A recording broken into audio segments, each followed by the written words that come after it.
After my first love and I moved in together, she said she wanted to save her first time for our wedding night. A woman is something to be cherished, so I never pushed her, even if I had to take care of it myself. That was until I heard the sound she was making with her boss in the office bathroom.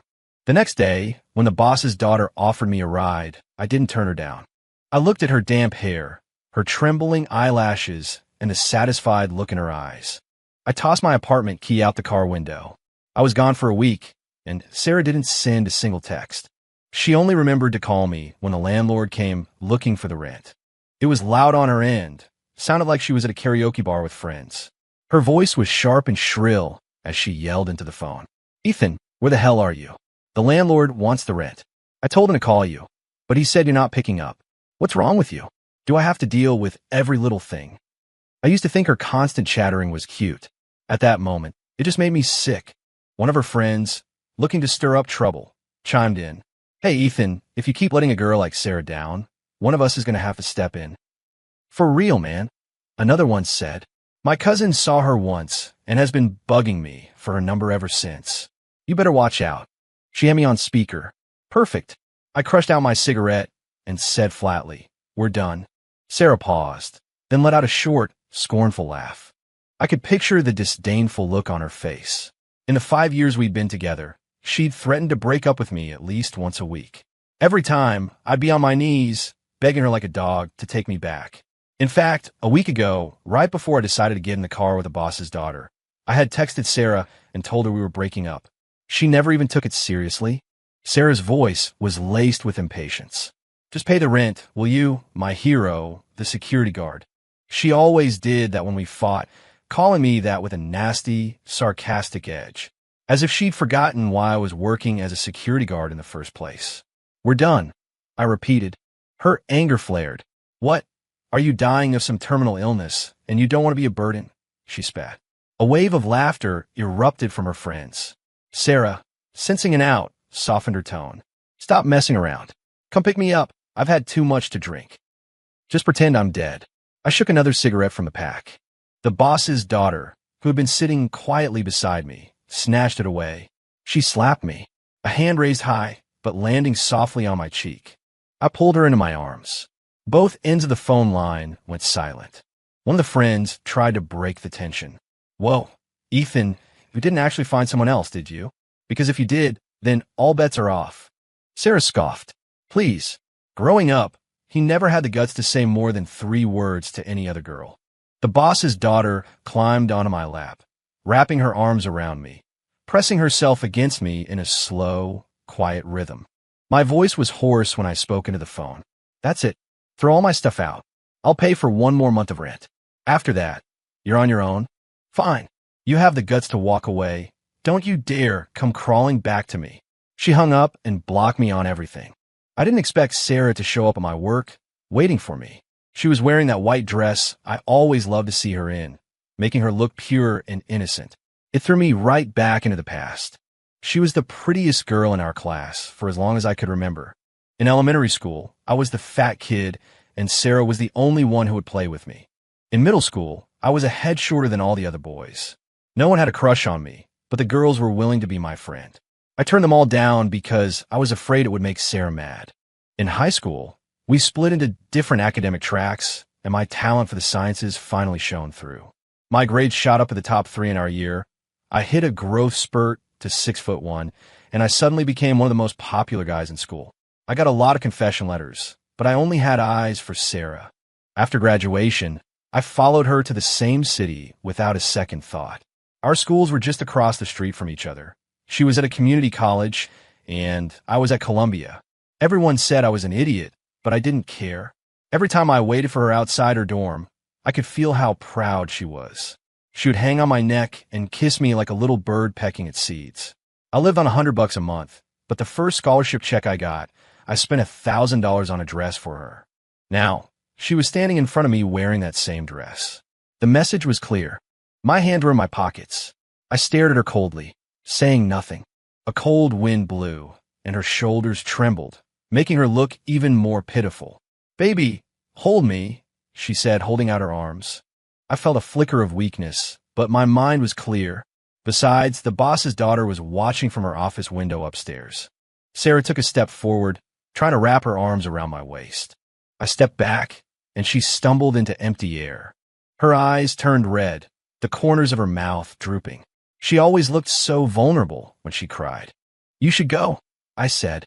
"I'm in love with someone else." "I don't believe you. Is it because I won't sleep with you?" I didn't expect her to be so direct. After we graduated, she was the one who suggested we move in together. That first night, things got heated.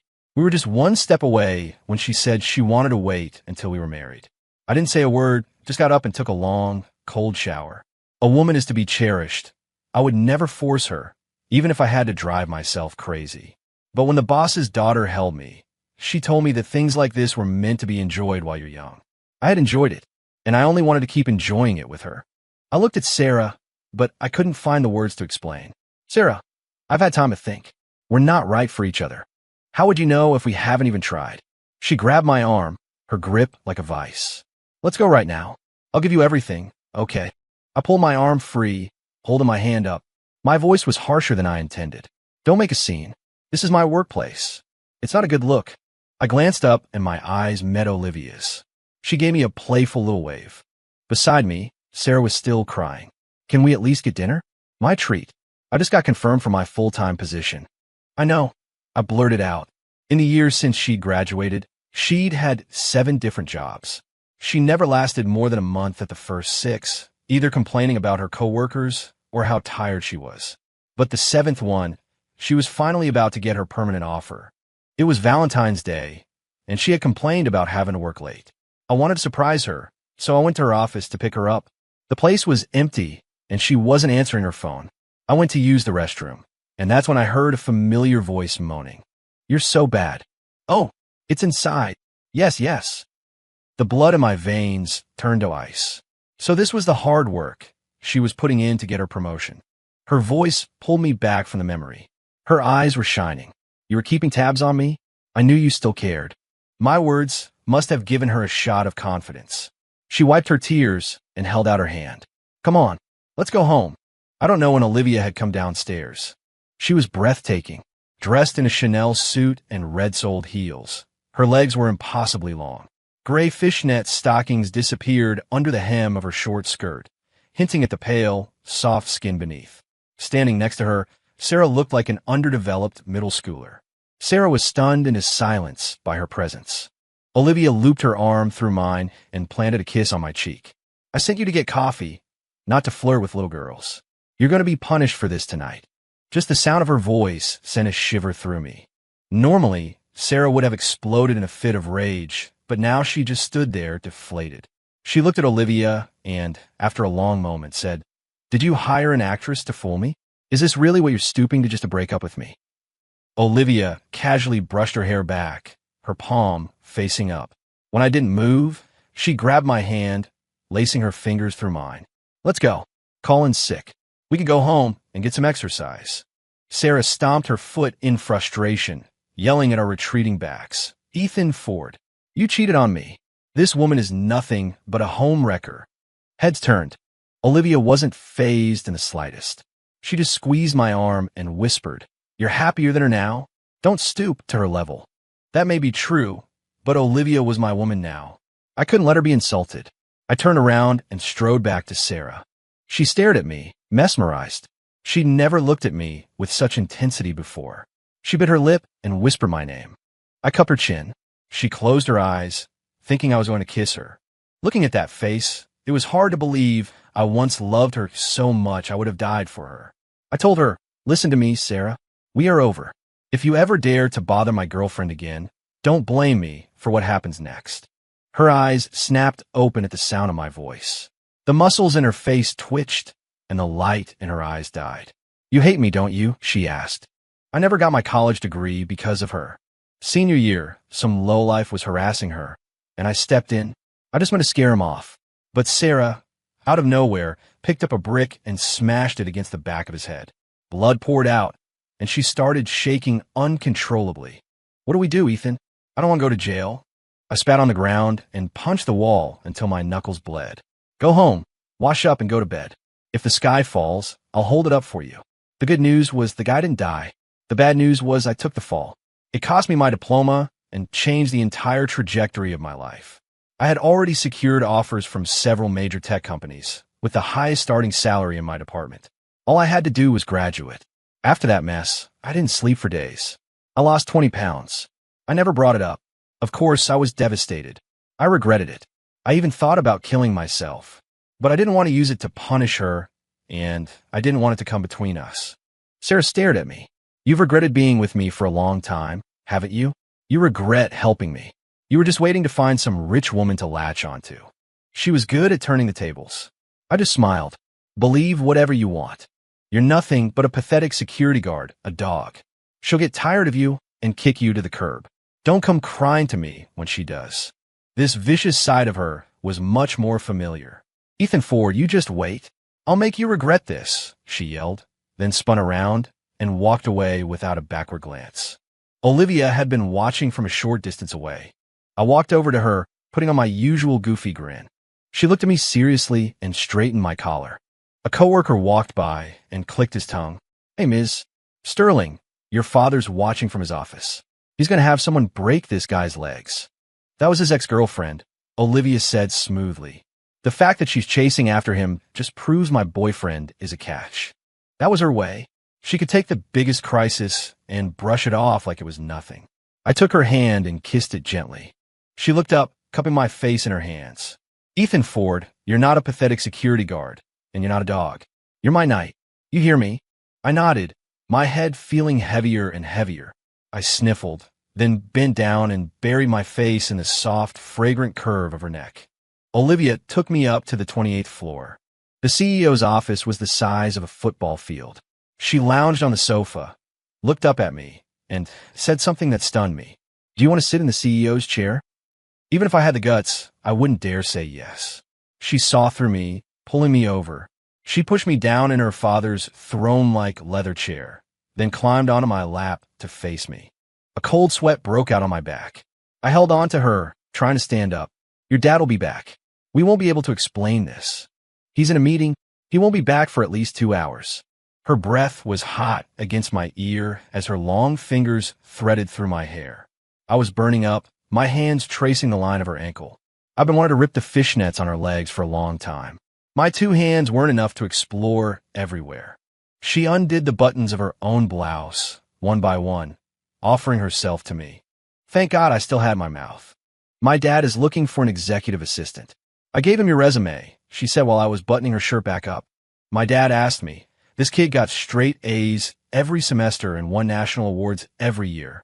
How did he end up as a security guard? She tilted her head back, her fingertips lifting my chin. If he asks you, what are you going to say? I stroked her cheek and smiled. The truth. That temper of yours. He'll love it. She knew her father well. The CEO asked me a few questions about my family and then told me to go to HR and have my file transferred. I worked my ass off.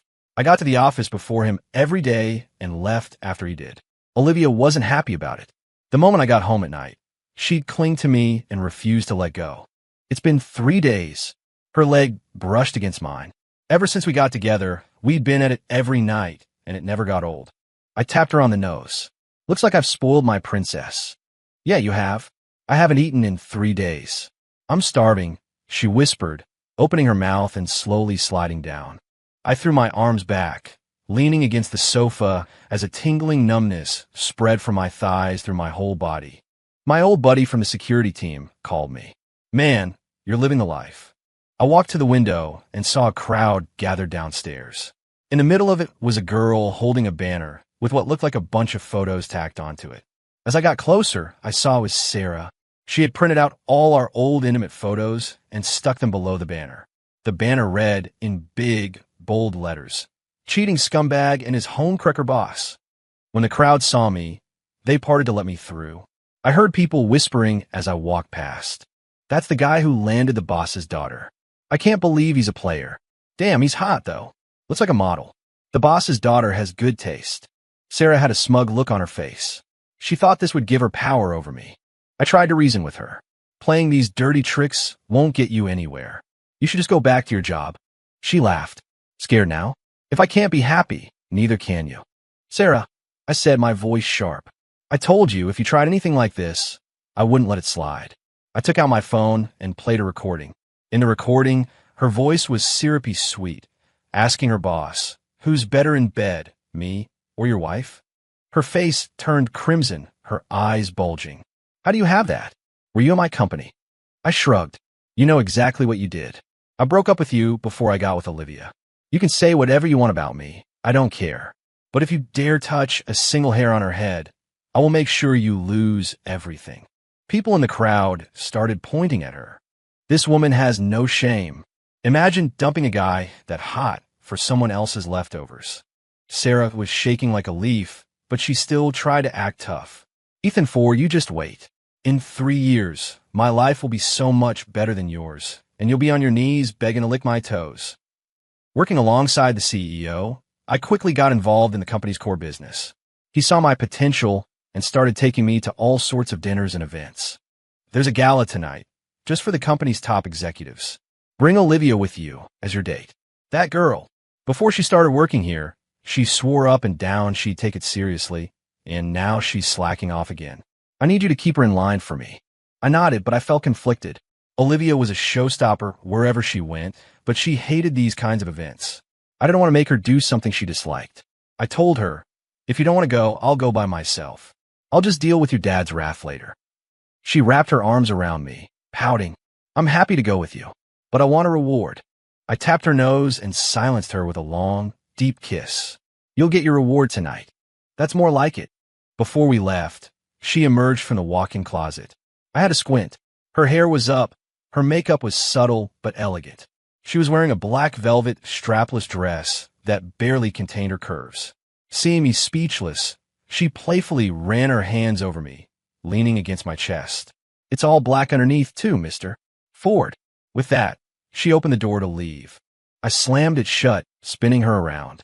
She protested that we were going to be late, but her body arched eagerly. I roughly pushed up the hem of her dress. "Just a little appetizer." I held her hand as we left. Olivia was still breathing a little heavily, but she was in an excellent mood.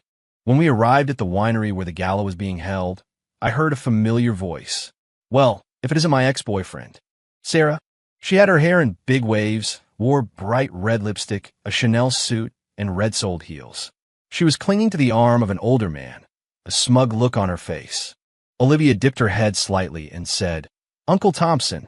Then she turned and whispered in my ear with a laugh, "That's the CEO of Thompson Corp., one of our biggest suppliers."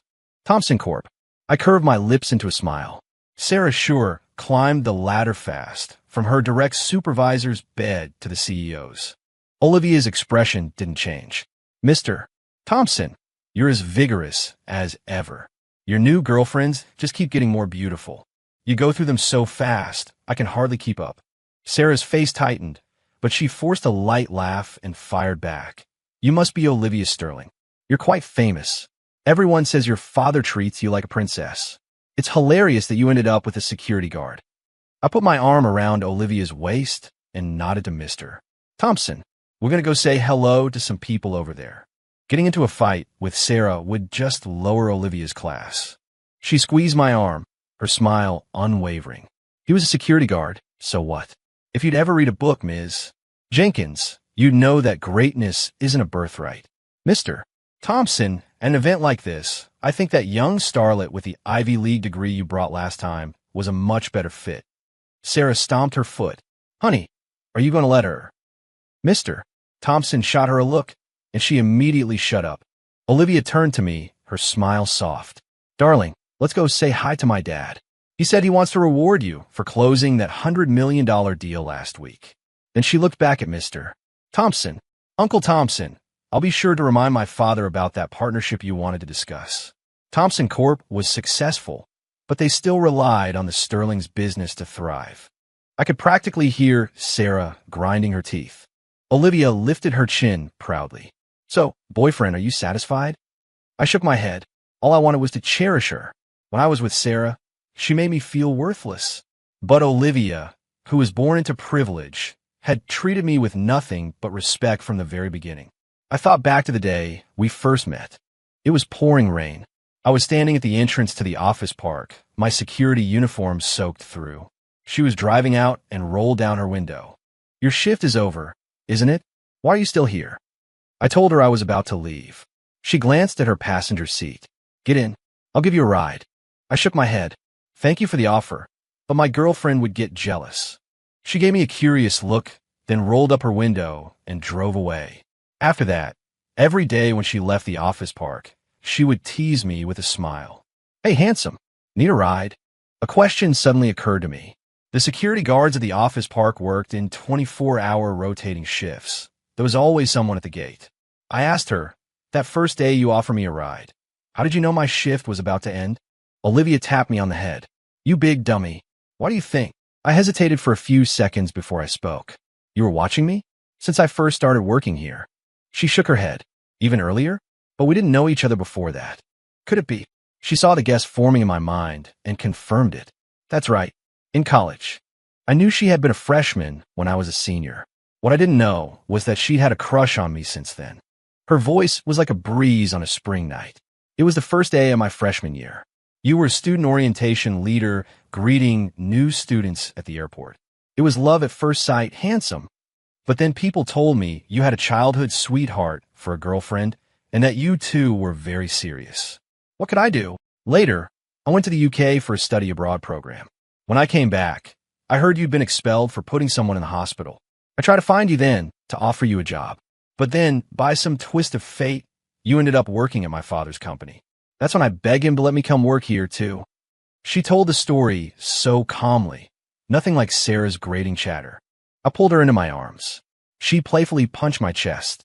So many people are watching. Dad's right over there. When the CEO saw us approaching, he beamed and introduced me to the men he was with. This is my daughter's boyfriend. He's very capable. He was the one who landed that big overseas contract. The client couldn't stop singing his praises. The men were polite on the surface, but they exchanged subtle, knowing glances. Olivia didn't give them a chance to gossip. In college, my boyfriend put a scumbag in the hospital and the school rescinded his diploma. All his job offers from the big tech companies were canceled. Isn't that ridiculous? Her beautiful face suddenly turned to a heavy-set man. Chad, your father is on the university's board of trustees. Please do me a favor and tell him not to make such a low-level mistake again. Sweat beaded on the man's nose. He stammered out his agreement, practically drooling. I was beginning to see that Olivia had a habit of weaponizing her beauty. Like a leech, Sarah reappeared, holding a glass of wine. Oh, by the way, did you all know that Ethan's father was a murderer? I hear that kind of thing is genetic. My hand tightened around my wine glass. The CEO's expression remained unchanged. He simply raised his glass. Then tell us, who did his father kill? Sarah sneered. His father killed his mother. He's an orphan. No one ever looked after him. If my parents hadn't taken pity on him and given him a meal, he would have starved to death. She turned to look at Olivia. Ms.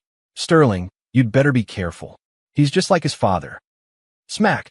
The sharp sound of a slap echoed through the ballroom. Olivia's hand was red. Olivia, the CEO said calmly, it's not proper for a young lady to get her hands dirty like that. Sarah was stunned. A second ago, she thought she had successfully smeared me in front of the CEO. But she didn't know that I had told him everything about my past on the very first day we met. My abusive father, my mother who he beat to death, and how I became an orphan just a few months after I was born. In the CEO's eyes, he and I were similar. He had also crawled his way out of the gutter to get where he was today. From across the room, Mr. Thompson saw what happened. He silently turned and walked toward the exit. Sarah saw her meal ticket abandoning her. She scrambled to follow him. Her high heel caught, and she tumbled to the ground, drawing the attention of the entire room. Chad, the man who had been fawning over Olivia just moments before, stared. Sarah looked up, her eyes alluring, and shot him a flirtatious glance. After the gala, I saw Chad with his arm around Sarah's waist, getting into a car together. From the back, Chad looked like a pig, his head already balding. The car door closed, and their two silhouettes melted together. I saw a flicker of worry in Olivia's eyes. The Vanderbilts were even wealthier than the Sterlings. If Sarah managed to sink her claws into Chad, it could mean trouble for us. The trouble came sooner than I expected. A deal that was practically in the bag, A major project in Southeast Asia suddenly fell through. The CEO was so angry he slammed his fist on the table. I quietly took the tongue lashing, then booked a flight. That night, I was on a plane to Bangkok. Olivia clung to me at the airport, refusing to let go. Dad didn't mean it. He'll cool down. A small loss like this is nothing to the company. She just didn't want me to go. It's just a business trip. I'll be back in 2 days, I said, patting her back. She was usually fearless, but now her eyes were red. I don't want you to go. I'll make it up to you when I get back. Be good. I found Chad Vanderbilt Jr. in a private club in Bangkok, draped over 2 male models. When he saw me standing in the doorway, he beckoned greedily. You got top-shelf goods like this here? Why didn't you tell me sooner? The 2 models told him in broken English that they didn't know me. I walked up to him and held out my hand. Mr. Vanderbilt, we met at the gala. He slapped his forehead. Ethan Ford. So you're into this too, huh? As he spoke, his hand was already reaching out to grope my back. I grabbed his wrist and pushed his hand away. I'm here to see you. I know you were behind what happened with the Southeast Asia project. That deal was a sure thing. I promised my boss I'd deliver. Now he's furious, and I have to answer to him.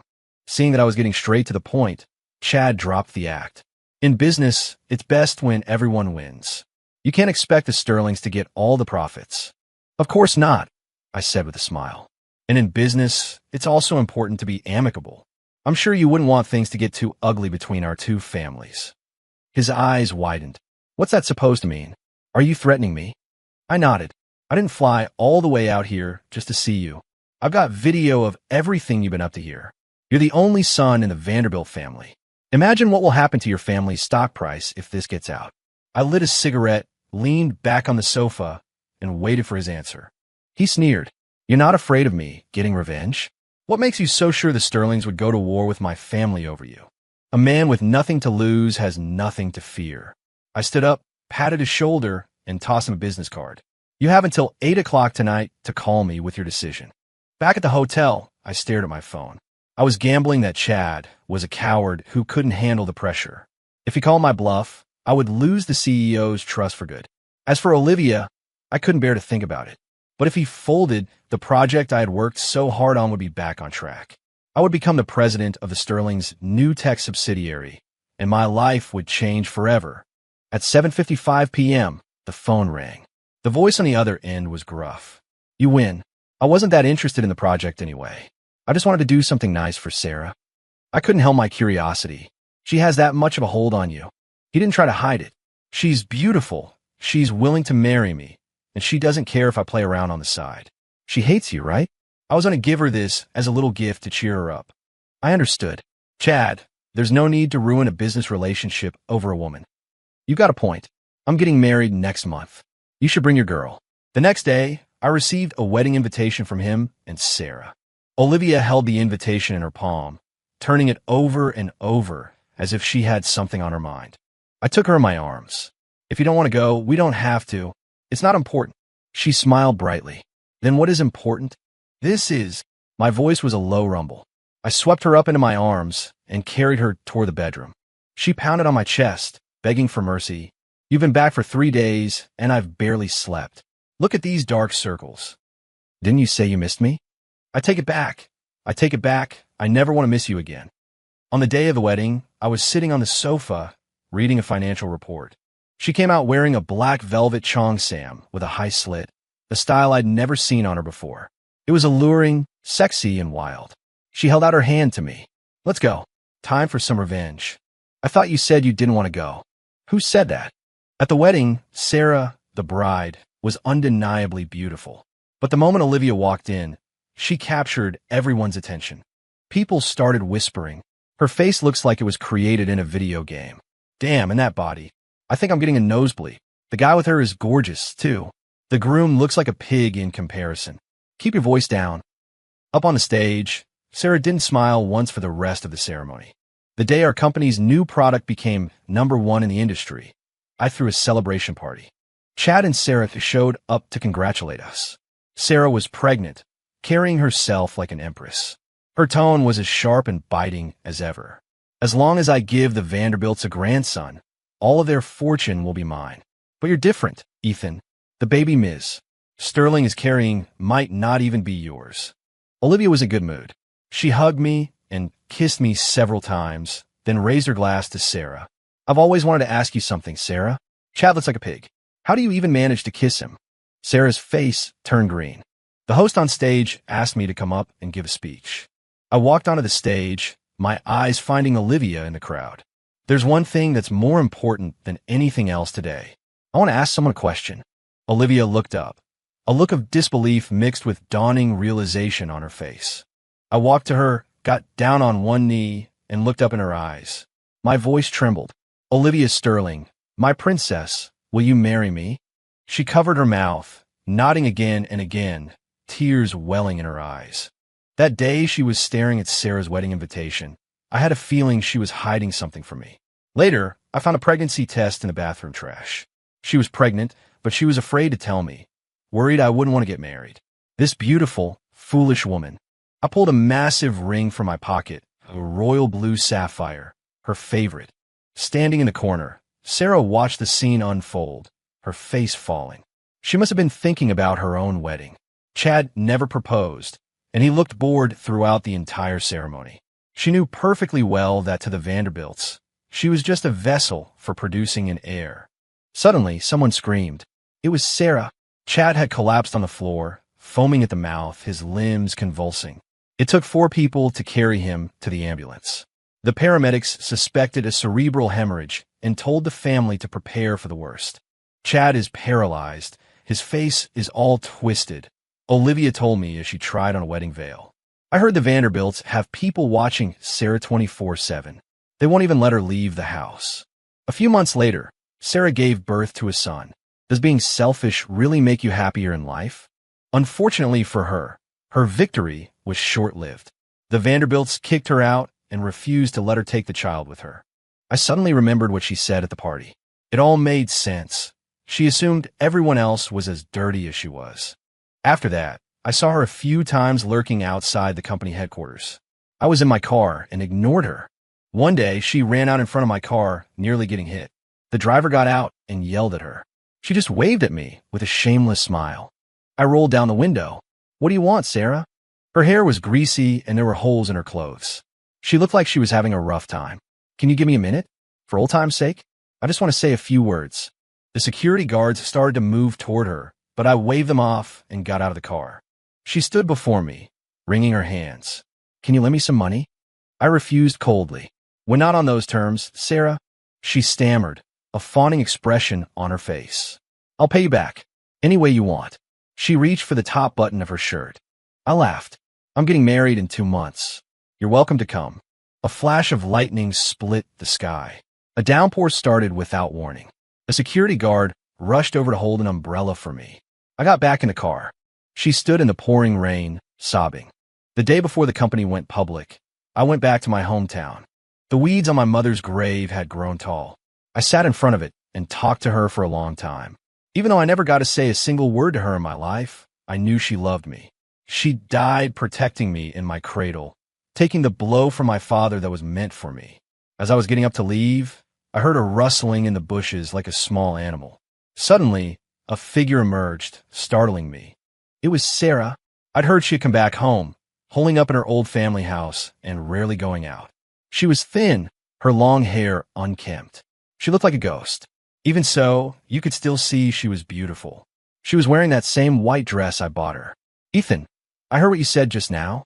You said you met a lot of good people who were willing to help you. You still remember the good things about me, don't you? She lunged at me, biting my lip hard.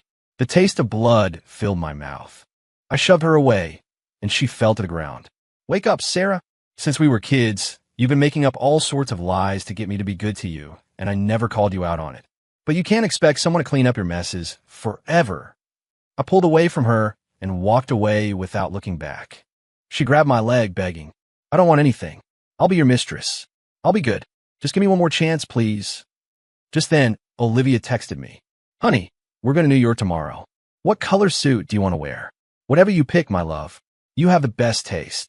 Of course I do. I have the best taste in everything. Just thinking about her proud little expression made me want to kiss her. I kicked Sarah's hand off my leg.